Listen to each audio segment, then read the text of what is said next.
There are so many jackals and other animals in the forest, but there will be only one lion. And even if it is single, it will be the king of jungle. It is not only a description but also a clear declaration. ತಮಿಳುನಾಡಿನಲ್ಲಿ ವಿಜಯ್ ಹೊಸ ಇತಿಹಾಸ ಬರೆಯುತ್ತಿದ್ದಾರೆ. ಆಂಧ್ರದಲ್ಲಿ ಪವನ್ ಕಲ್ಯಾಣ್ ಅಬ್ಬರಿಸುತ್ತಿದ್ದಾರೆ. ಆದರೆ ಕರ್ನಾಟಕದಲ್ಲಿ ಮಾತ್ರ ಯಾಕೆ ಒಬ್ಬನೇ ಒಬ್ಬ ನಟ ಇಲ್ಲಿವರೆಗೂ ದೊಡ್ಡ ಮಟ್ಟದ ರಾಜಕೀಯ ಬದಲಾವಣೆ ತರಲು ಸಾಧ್ಯ ಆಗ್ತಾ ಇಲ್ಲ? ನಮ್ಮಲ್ಲಿರುವಂಥ ಸ್ಟಾರ್ಗಳು ಕೇವಲ ಸಿನಿಮಾಗೆ ಮಾತ್ರ ಸೀಮಿತನಾ? ಅಥವಾ ಕನ್ನಡಿಗರು ನಟರನ್ನು ರಾಜಕೀಯವಾಗಿ ಒಪ್ಪಿಕೊಳ್ತಾ ಇಲ್ವಾ? ಬನ್ನಿ ಇವತ್ತಿನ ವಿಡಿಯೋ ಬಗ್ಗೆ ಸಂಪೂರ್ಣವಾಗಿ ಡಿಸ್ಕಸ್ ಮಾಡೋಣ. Let's begin the video. Vijay ಅವರು ತಮಿಳುಗ ವೆಟ್ರಿ ಕಳಗಂ ಅಂತೇಳಿ TVK ಅನ್ನೋ ಒಂದು ದೊಡ್ಡ ಪಕ್ಷವನ್ನು ಸ್ಥಾಪನೆ ಮಾಡ್ತಾರೆ. ಆದರೆ ಇಷ್ಟು ದೊಡ್ಡ ಮಟ್ಟದಲ್ಲಿ ಸದ್ದು ಮಾಡ್ತಿರೋದಕ್ಕೆ ಬರೀ ಸಿನಿಮಾ ಕ್ರೇಜ್ ಒಂದೇನಾ? ಖಂಡಿತ ಅಲ್ಲ. ತಮಿಳುನಾಡಿನಲ್ಲಿ ಸಿನಿಮಾ ಮತ್ತು ರಾಜಕೀಯಕ್ಕೆ ತಲಾಂತರದ ಸಂಬಂಧವಿದೆ. MGR ಕಾಲದಿಂದಲೂ ಹಿಡಿದು ಈಗಿನವರೆಗೂ ನಟರು ಕೇವಲ ಸ್ಟಾರ್ಗಳಾಗಿ ಉಳಿದಿಲ್ಲ, ಜನರ ಧ್ವನಿಯಾಗಿ ಕಾಣಿಸಿಕೊಳ್ತಾ ಇದ್ದಾರೆ.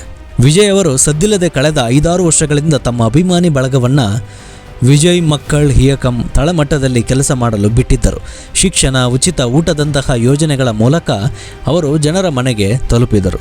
ಅಂದರೆ ಇದು ಬರೀ ಸ್ಟಾರ್ಡಮ್ ಅಲ್ಲ, 5-6 ವರ್ಷದ ಸತತ ತಯಾರಿ. ಈಗ ನಮ್ಮ ಕರ್ನಾಟಕಕ್ಕೆ ಬರೋಣ. ಇಲ್ಲಿ ಕೂಡ ಸ್ಟಾರ್ಗಳಿದ್ದಾರೆ, ಸಾವಿರಾರು ಅಭಿಮಾನಿಗಳು ಕೂಡ ಇದ್ದಾರೆ. ಆದರೆ ಸಿನಿಮಾ ಮಂದಿರದಲ್ಲಿ ಶಿಳ್ಳೆ ಹೊಡೆದು ಕೇಕೆ ಹಾಕುವ ಅಭಿಮಾನಿಗಳು ಓಟ್ ಹಾಕಲು ಬಂದಾಗ ಯಾಕೆ ಬಣ್ಣನ ಬದಲಾಯಿಸ್ತಾ ಇದ್ದಾರೆ? ಜಾತಿಯ ಪ್ರಭಾವ.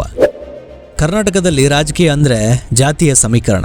ಇಲ್ಲಿ ವ್ಯಕ್ತಿಯ ವ್ಯಕ್ತಿತ್ವಕ್ಕಿಂತ ಹೆಚ್ಚಾಗಿ ಆತ ಯಾವ ಸಮುದಾಯದವನು ಅನ್ನೋದೇ ಮುಖ್ಯವಾಗುತ್ತೆ. ಅದೆಷ್ಟೇ ದೊಡ್ಡ ನಟರು ಚುನಾವಣೆಗೆ ನಿಂತಾಗ ಜನ ಇವನು ನಮ್ಮ ಜಾತಿಯವನಲ್ಲ ಅಂತ ಹೇಳಿ ಹಿಂದೆ ಸರಿದಿರೋರು ಕೂಡ ಇದ್ದಾರೆ. ಸಿನಿಮಾ ವರ್ಸಸ್ ರಾಜಕೀಯ. ಕನ್ನಡಿಗರು ಸಿನಿಮಾ ನೋಡಿ ಎಂಜಾಯ್ ಮಾಡ್ತಾರೆ, ಆದರೆ ನಾಯಕನನ್ನು ಆಯ್ಕೆ ಮಾಡುವಾಗ ಸ್ವಲ್ಪ ಪ್ರಬುದ್ಧವಾಗಿ ಯೋಚಿಸ್ತಾರೆ ಅನ್ನೋದು ಒಂದು ವಾದ. ನಟನಿಗೆ ಇರುವ ಫ್ಯಾನ್ ಫಾಲೋಯಿಂಗ್ ಓಟ್ ಆಗಿ ಪರಿವರ್ತನೆ ಆಗುವುದು ಇಲ್ಲಿ ತುಂಬಾ ಕಷ್ಟ. ಪವನ್ ಕಲ್ಯಾಣ್ ಮತ್ತು ಆಂಧ್ರದ ಪಾಠ. ಪವನ್ ಕಲ್ಯಾಣ್ ಅವರನ್ನು ನೋಡಿ, ಅವರು ಕೂಡ ಆರಂಭದಲ್ಲಿ ಸೋತಿದ್ದರು. ಆದರೆ 10 ವರ್ಷಗಳ ಸತತ ಹೋರಾಟ ಮತ್ತು ಒಂದು ನಿರ್ದಿಷ್ಟ ಸಿದ್ಧಾಂತ ಅವರನ್ನು ಗೆಲ್ಲಿಸ್ತು. ಅಂದರೆ ಸ್ಟಾರ್ ಪವರ್ ಅನ್ನೋದು ರಾಜಕೀಯದ ಎಂಟ್ರಿ ಗೇಟ್ ಮಾತ್ರ. ಆದರೆ ಅಲ್ಲಿ ಉಳಿಯಬೇಕಾದರೆ ಜನರ ನಾಯಕನ ಇಮೇಜು ಬೇಕೇ ಬೇಕು. ಕರ್ನಾಟಕದಲ್ಲಿ ಈಗಿರೋ 3 ದೊಡ್ಡ ಸ್ಟಾರ್ಗಳು ಮುಂದಿನ ನಾಯಕ ಯಾರು? ಡಿ ಬಾಸ್ ದರ್ಶನ್, ಅಭಿನಯ ಚಕ್ರವರ್ತಿ ಸುದೀಪ್ ಮತ್ತು rocking star Yash. Darshan and Sudeep ಇವರಿಬ್ಬರಿಗೂ ಅಪಾರವಾದ ಜನ ಬೆಂಬಲವಿದೆ. ಆದರೆ ಇವರು ಇದುವರೆಗೆ ಕೇವಲ ಬೇರೆಯವರ ಪರ ಪ್ರಚಾರಕ್ಕಷ್ಟೇ ಸೀಮಿತವಾಗಿದ್ದಾರೆ ಹೊರತು ಸ್ವಂತ ಪಕ್ಷ ಕಟ್ಟಿ ಬರುವ ಧೈರ್ಯನ ತೋರಿಸ್ತಾರ? ಯಶ್ ಅವರ ಯಶೋಮಾರ್ಗದಂತಹ ಕೆಲಸಗಳು ಜನರ ಮೇಲೆ ಪ್ರಭಾವ ಬೀರಿದೆ. ಆದರೆ ಅವರ ಮುಂದಿನ ನಡೆ ಏನು ಅನ್ನೋದು ಯಾರಿಗೂ ಕೂಡ ತಿಳಿದಿಲ್ಲ.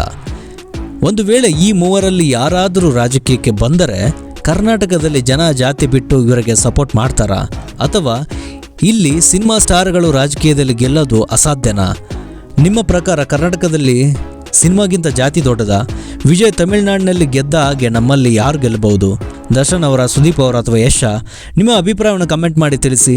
ನಮ್ಮ ಜನ ಸಿನಿಮಾ ನೋಡೋಕ್ಕೆ ಸೀಮಿತ ಆಗಿರ್ತಾರೆ ಅಥವಾ ಸಿನಿಮಾದಲ್ಲಿ ಇದ್ದಾಗ ಟ್ಯಾಟೋ ಹಾಕ್ಸ್ತಾರೆ, ಪ್ರಾಣ ಕೊಡ್ತೀನಿ ಅಂತ ಅನ್ನೋ ಜನಗಳು ಇನ್ ಕೇಸ್ ಅವರು ಇಷ್ಟಪಡೋಂಥ ಸ್ಟಾರ್ಗಳು ಯಾರಾದರೂ ರಾಜಕೀಯಕ್ಕೆ ಬಂದರೆ ಈ ಸಿನಿಮಾದಲ್ಲಿ ತೋರಿಸಿದಂಥ ಸಪೋರ್ಟ್ನ ರಾಜಕೀಯದಲ್ಲಿ ತೋರಿಸ್ತಾರ?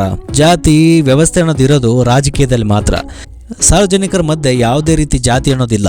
ಆ ಜಾತಿ ಅನ್ನೋದು ಬರೋದೇ ರಾಜಕೀಯದವ್ರು ಬಂದಾಗ.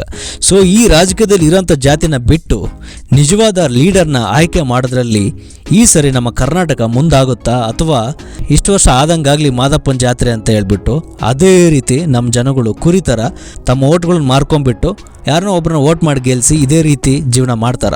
ನಿಮಗೇನು ಅನಿಸುತ್ತೆ? ನಮ್ಮ ಕರ್ನಾಟಕದಲ್ಲಿ ಯಾವ ಸ್ಟಾರ್ ಬಂದರೆ ಬದಲಾವಣೆ ಆಗುತ್ತೆ ಅಥವಾ ಯಾವ ಸ್ಟಾರ್ ಬಂದರೆ ನಮ್ಮ ಇಡೀ ಕರ್ನಾಟಕ ಸಪೋರ್ಟ್ ಮಾಡುತ್ತೆ ಅನ್ನೋದನ್ನ ನಿಮ್ಮ ಅಭಿಪ್ರಾಯನ ಕಮೆಂಟಲ್ಲಿ ತಿಳಿಸಿ. ಮುಂದಿನ ವಿಡಿಯೋದಲ್ಲಿ ಮತ್ತೆ ಭೇಟಿಯಾಗೋಣ. See you all in the next video. See you next video.